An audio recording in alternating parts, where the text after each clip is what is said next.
Hello and good day to you. Today we are going to look at what it means to be a witness of and for Christ. We come to you from PIWC Bayreuth, and my name is Kelvin. So our text is from Acts chapter 1 verse 8. It says that you will receive power when the Holy Spirit has come upon you, and you'll be my witnesses in Jerusalem, Judea, and Samaria, to the uttermost parts of the earth.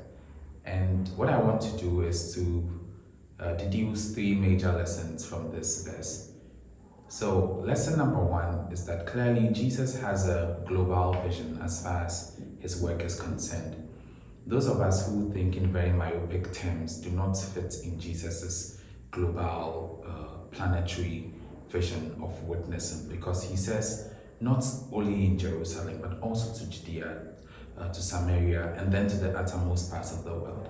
So as Christians, wherever we may be located, of course, we definitely start witnessing from our local area. But then Jesus expects us to have a global vision, one that goes beyond the particular locality that we may find ourselves. And then the number two major lesson I think I see from this verse is that to be a witness means to testify of something that you have seen. For example, in the law court, a witness is somebody who has some pieces of information about something that has happened and can present these pieces of information as evidence to either refute or buttress a case. So what is upon us as witnesses of Christ is that we testify of the things that Christ has done for us. What this means is that, unlike some other Christians or some other people tend to do, we do not have to manufacture evidence to prove the existence of God, to prove the goodness of God. Some people think that you need to have certain spectacular testimonies before you can talk about Christ. But if we read what Jesus is saying correctly, and he says that we are witnesses, we can only testify of the things that we have seen and heard. So perhaps it may be very small things, and small things in quotes, but that is exactly what you are a witness of.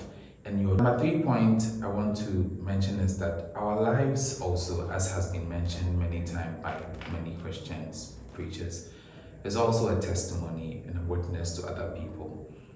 It has often been said that not everyone will get the chance to hear our witness. So we may not have the opportunity to speak to everybody about Christ, but then our lives speak to other people even when we are not talking. And Christ expects that in various ways our lives lead to him. So being a witness is not only about speaking, but it's about carrying ourselves in a certain way that is congruent with God's faithfulness, with God's holiness, with God's person, so that when other people who are not in the church see us and our lives and the way that we conduct ourselves is very much in alliance with the person that God is. I hope that this presents enough food for thoughts for us for this week. I wish you all a great week. Thank you.